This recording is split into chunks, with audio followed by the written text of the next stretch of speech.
Assalamualaikum warahmatullahi wabarakatuh. Alhamdulillah, Bapak Ibu, saudara-saudara, adik-adik jamaah Masjid Baitur Rahman yang dirahmati Allah. Satu malam sudah terlewatkan. Mudah-mudahan malam berikutnya kita menangi, tidak tertidur begitu saja. Siapa tahu malam-malam berikutnya Allah turunkan dan Allah jadikan malam Lailatul Qadar. Amin ya rabbal alamin. Bapak Ibu, pagi ini saya akan ganti materi, yaitu tentang kisah yang ada di dalam Al-Quran. Kisahnya sangat viral, suratnya tidak begitu viral. Kalau kemarin kisah Ashabul Qaryah, kisahnya tidak begitu viral, suratnya viral, surat Yasin, tapi kisahnya tidak begitu viral. Yang ini kisahnya sangat viral, tapi suratnya kurang begitu viral. Kisah nopo Bapak Ibu? Kisah tentang peperangan. Perang nopo Pak? Yang paling heboh? Perang Badar. Informasi terakhir yang belum lama saya dapatkan, seumur-umur Nabi ternyata sudah melakukan peperangan sebanyak lebih dari 300 kali. Bisa dibayangkan Bapak Ibu, usia Nabi hanya 63, mulai perang di usia 53, berarti 10 tahun perang itu lebih dari 300 kali. Nah, hari ini saya akan memulai kisah perang yang pertama, yaitu perang Badar. Jadi kalau tiap hari saya ceramah 1 tahun baru selesai, padahal nggak mungkin, apalagi cuma tiap Ramadan, tapi tidak apa-apa. Uniknya Bapak Ibu, perang Badar ini Allah perintahkan ketika Nabi baru saja berpuasa. Karena kewajiban puasa Ramadan baru Nabi canangkan dan Nabi perintahkan kepada para sahabat itu di tahun kedua hijrah. Nabi baru hijrah dari Mekah ke Madinah, tahun kedua diperintahkan berpuasa. Dan baru saja berpuasa Allah perintahkan Nabi untuk berperang. Ini unik sekali, ada apa ini? Kok Allah memerintahkan perang ketika berpuasa? Atau boleh dibalik, memerintahkan puasa ketika perang ya. Kalau kita kan puasa enak, ada jaburan, ada takjilan, ada traweh, iso dolanan mercon barang. Nabi malah perang, ada apa ini? Inilah yang namanya perang Badar atau Ghazwatul Badr. Disebut ghazwah karena perang besar. Disebut perang besar karena pasukannya lebih dari 100 dan Nabi sendiri yang memimpinnya. Kalau lebih dari 100 tapi yang memimpin sahabat namanya bukan ghazwah tapi marokah. Kalau pasukannya kurang dari 100 namanya sariyah. Bentuknya hanya ekspedisi saja, penyerangan-penyerangan. Dan Nabi sering melakukan, tapi juga sering gagal karena belum punya pengalaman, persenjataan juga tidak lengkap, sering kecelek, musuh sudah pergi, sudah hilang atau datang duluan, sering seperti itu. Namanya perang sariyah, perang kecil. Kalau kita sering nonton film, biasanya judulnya Robin Hood. Nah, Nabi juga seperti Robin Hood. Terbalik, Robin Hood seperti Nabi, cuma kan motifnya beda. Karena Nabi itu motifnya hanya mengambil kembali barang yang sudah dirampas ketika di Mekah. Jadi Nabi hijrah dari Mekah ke Madinah bukan semata-mata perintah Allah saja, tapi juga diusir. Nah ketika diusir itu hartanya dirampas. Masih mending para sahabat ada yang istrinya dirampas, anaknya dirampas. Nah begitu hijrah ke Madinah, Nabi kan juga nggak enak kalau nompleng di tempatnya orang lain. Ali bin Abi Thalib tetap bertani, Umar bin Khattab tetap berdagang, Abu Bakar tetap mengajar, dan Nabi berperang. Namanya Sariyah. Bapak Ibu, perang Badar ini disebut perang pertama terbesar dan tercepat di dunia. Karena kejadiannya perang intinya hanya 2 jam. Tapi prosesinya 3 hari sebelumnya, 3 bulan sebelumnya, bahkan 3 tahun sebelumnya. Itu sudah direncanakan. Tetapi yang merencanakan bukan Nabi, bukan para sahabat, bukan pula orang-orang kafir. Siapa Bapak Ibu? Allah. Allah yang merencanakan, Allah yang membuat skenario. Sampai-sampai Allah mengatakan di dalam surat yang kurang begitu viral, suratnya Al-Anfal, surat yang ke-8. Kata Allah, andai saja 2 pasukan berjanji untuk bertemu dan berperang, pasti tidak akan terjadi. Karena Allah yang mengaturnya, Allah yang merencanakannya, dan rencananya sudah 3 tahun sebelumnya, 3 bulan sebelumnya, 3 hari sebelumnya. Tetapi tidak ada yang bisa membaca tanda-tanda, termasuk Nabi tidak tahu kalau itu tanda-tanda peperangan. Karena ayatnya turun itu H-3 sebelum terjadi peperangan. Ketika Rasul sudah berada di lembah namanya lembah Zufran, ayat ini baru turun, ayat yang kelima. Nabi sudah berangkat dengan niat ekspedisi mengambil alih barangnya, tetapi Allah baru turunkan ayat untuk berperang sebelum perang terjadi. Jadi H-3 sekitar tanggal 14 Ramadan atau tanggal 10 Maret tahun 624 Masehi, ayat ini baru turun. Nah, latar belakangnya saya tawarkan Bapak Ibu mau pilih yang mana. Ada 3 peristiwa, 3 hari sebelum perang, 3 bulan sebelum perang, atau 3 tahun sebelum perang. Mau yang mana dulu?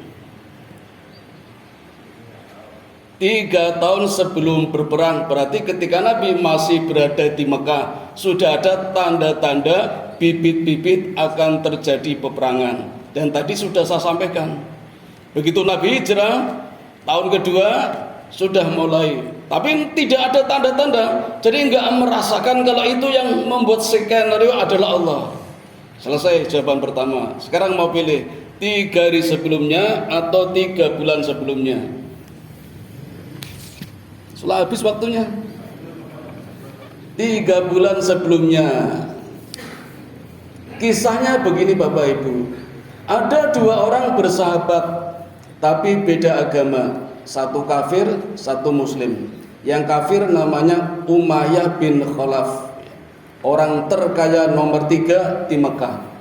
Nomor 1 siapa Pak? Abu Jahal. Nomor 2 Abu Sofyan. Nomor 4 Abu Lahab, dan seterusnya.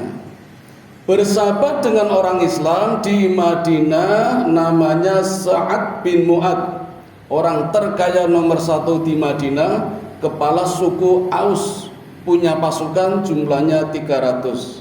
Umayyah bin Khalaf juga punya pasukan 300, sama-sama 300. Bersahabat, sering bertemu dikala berdagang. Bahkan sering mampir. Ketika Umayyah ke Madinah, mampir ke tempat Sa'ad bin Mu'ad. Ketika Sa'ad berdagang ke Mekah, mampir di rumah Umayyah bin Khalaf. Sudah biasa menjalin persahabatan. Suatu hari 3 bulan sebelum terjadi perang Badar, ini nggak ada tanda-tanda ini, Sa'ad bin Mu'ad mampir. Begitu sampai di pintu gerbang Mekah menulis pesan, izinkan aku mampir ke rumahmu untuk melakukan tawaf. Sekiranya Ka'bah kosong, beritahu aku kapan waktunya, aku akan tawaf. Surat ditinggal, sampaikan sama petugas saat berdagang. Pulangnya kembali, baru ada jawaban, silakan kalau mau mampir. Maka mampirlah ke rumah Umayyah bin Khalaf dan melakukan tawaf. Tawafnya malam hari Bapak Ibu, dan telanjang, karena belum ada syariat ketika itu. Tawafnya telanjang, berlari-lari, tepuk tangan sambil bersiul. Bapak Ibu ingin tahu tepuk tangannya seperti apa? Pasti sering mendengar. Nah, saya jadi curiga nih, jangan-jangan pramuka kulaan dari orang-orang jahiliyah. Ini kalau kita tidak tahu kasus ini kan nggak tahu kulaan dari mana pramuka tepuk tangan seperti itu. Itu tawaf zaman dulu. Nah, ketika tawaf Bapak Ibu ketemu dengan Abu Jahal. Tanya Abu Jahal kepada Umayyah, "Ya Umayyah, siapa dia?" "Sa'ad." "Orang mana?" "Saya belum pernah lihat." "Orang Madinah." "Berarti Muslim." Wah, ini nggak bisa dibiarkan ini.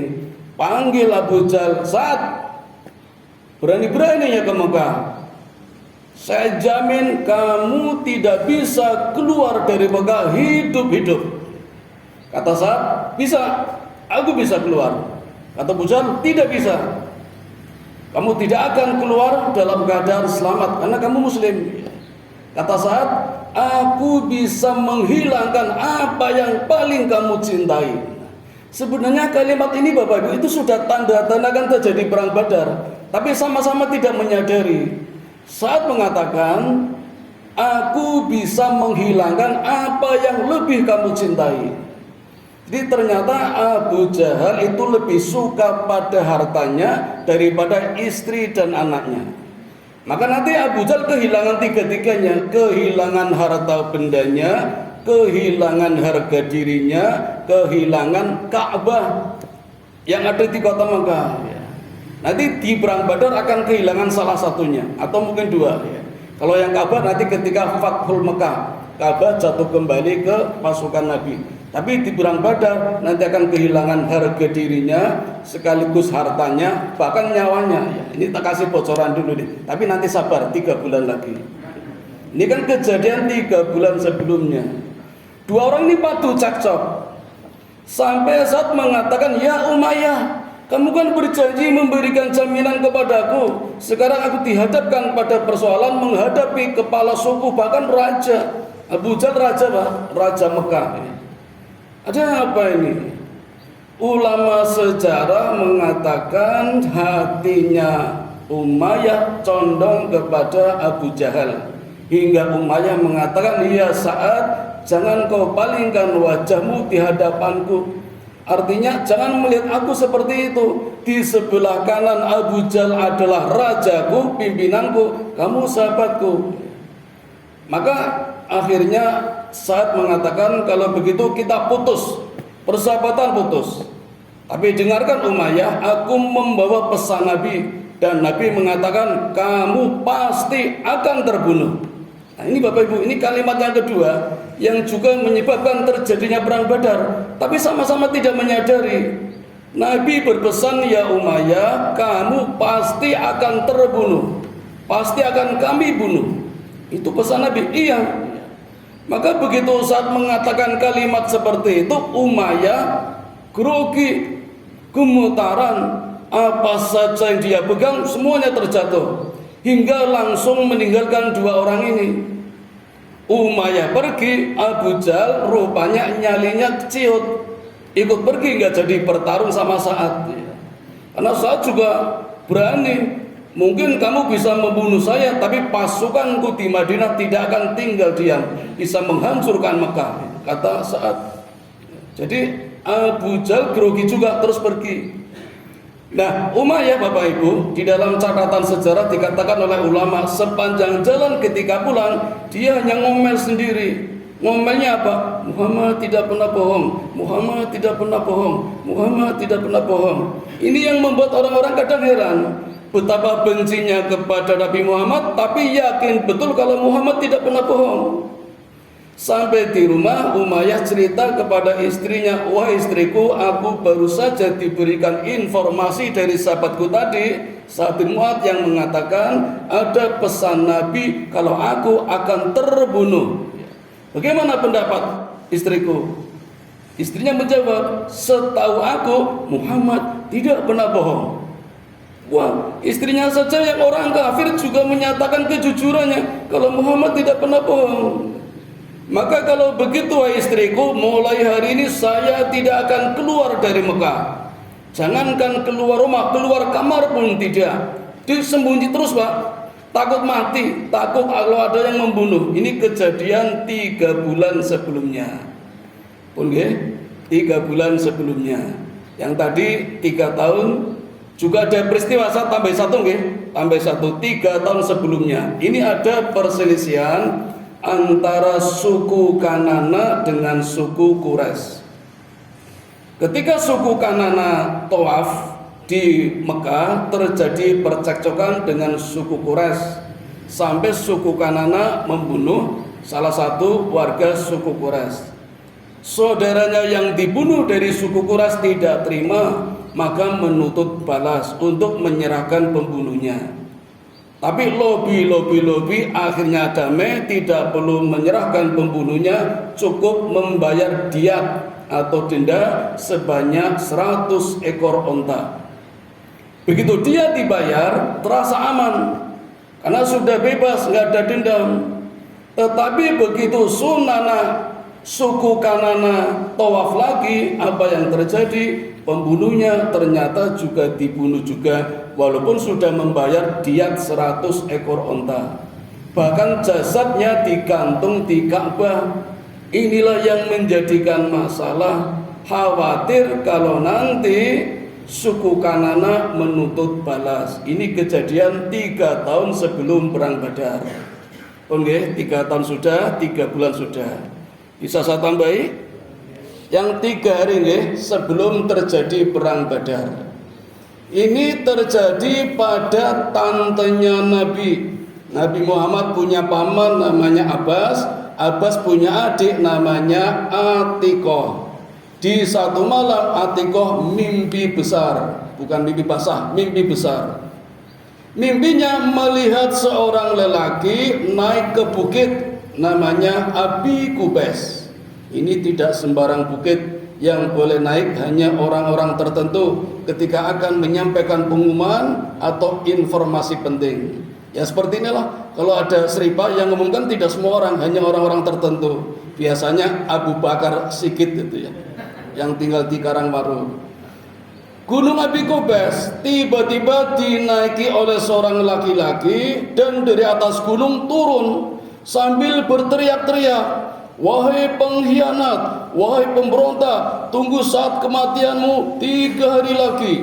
Dan orang ini muter-muter turun ke kota Mekah, tiap-tiap rumah diteriaki, "Wahai pengkhianat, wahai para penjahat, tunggu saat kematianmu 3 hari lagi." Ini mimpi Atikoh. Kemudian laki-laki ini setelah muter-muter di kota Mekah, naik lagi ke bukit Abu Kubais dan mengangkat batu yang besar.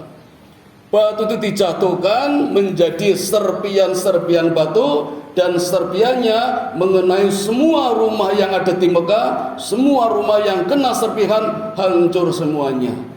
Itu mimpi Atikoh, hingga Atikoh terbangun karena kaget dan bingung mau diceritakan atau tidak. Di Mekah Bapak Ibu kalau menceritakan mimpi tidak sembarangan. Beda tempat kita, mimpi diceritakan, sana bahaya kalau diceritakan. Tapi kalau tidak diceritakan gelisah. Maka akhirnya diceritakan kepada kakaknya yang bernama Abbas. "Kakak, aku baru saja bermimpi." Abbas mendengar ceritanya juga gelisah. Cerita enggak ya? Sampai Atikoh berpesan, "Ya kakakku, tolong ya jangan dicerita-ceritakan."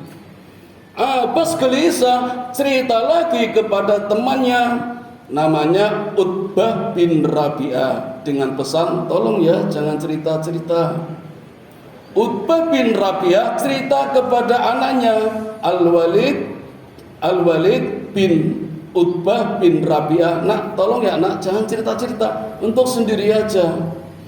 Al-Walid gak sabar, cerita lagi kepada pamannya atau adiknya Utbah bin Rabi'ah namanya Suwaibah. Cerita mimpinya dan pesan, "Tolong jangan cerita-cerita ya." Ini sudah rumus umum Bapak Ibu di tempat kita juga. Kalau nitip pesan pasti tidak akan berkurang, justru bertambah. Beto nek titip duit iso kelong. Ini sudah rahasia umum. Maka kalau mau cari rumus yang lain saja. Kalau kita cerita pasti menyebar, padahal belum tentu kebenarannya. Sampai pagi hari akhirnya mimpi ini geger. Ketika Abbas berjalan di depan Ka'bah, Dilihatnya ada Abu Jahal sedang berdakwah. Keren ini, Abu Jahal berdakwah di hadapan umatnya. Abbas lewat, Abu Jahal nyindir, "Ya Abbas, cukup satu nabi saja dari Bani Hashim." Abbas kaget. "Apa maksudmu? Bukankah tadi malam adikmu bermimpi?" Kaget. "Apa kok tahu? Tahu dari mana?" "Ya tahu sajalah. Ya karena cerita itu." Abbas asal tahu saja, kalau mimpinya benar pasti akan terjadi peperangan dahsyat. Tapi kalau tidak benar, saya pastikan suku kamu Bani Hashim adalah suku pembohong. Wah, ini makanya hati-hati kalau cerita mimpi. Kalau tempat kita sih nggak masalah, di sana hati-hati. Hingga Abbas pulang dan dijumpainya majelis yang kebetulan pesertanya wanita semua. Kalau di sini pengajian ibu-ibu. Mengecek Abbas, "Ya Abbas, kenapa tidak berani sama Abu Jahal? Hajar Abu Jahal." Dengan sangat marah ingin menghajar Abu Jahal. Tapi Abu Jahal mengatakan, "Cukup satu nabi. Ini jangan sampai ada nabi lagi, apalagi wanita." Maksudnya apa? Jadi kenabian Muhammad belum diterima oleh Abu Jahal. Jadi masih belum masuk akal. Sekarang malah ada nabi lagi, yaitu perempuan yang muncul dari berita informasi mimpi. Nah, dari sini Bapak Ibu sebenarnya kalau bisa membaca dengan cerdas waktu itu ya, ini tanda-tanda akan terjadinya perang Badar, tapi semuanya tidak menyadari. Itulah Allah. Begitu hebatnya Allah membuat skenario menyembunyikan kalau nanti akan terjadi perang Badar. Sudah ada tanda-tanda 3 hari sebelumnya, 3 bulan sebelumnya, 3 tahun sebelumnya. Sudah 21 menit. Sampun nggih? Ngenjang malih. Atau nanti ketika buka bersama sepertinya ada jadwal kami lanjutkan. Ini baru pengantar sebab-sebab terjadinya perang Badar. Sampai di sini dulu Bapak Ibu, mudah-mudahan ada manfaatnya. Amin ya rabbal alamin. Wa qur rabbil fir warham wa anta khairur rahimin. Assalamualaikum warahmatullahi wabarakatuh.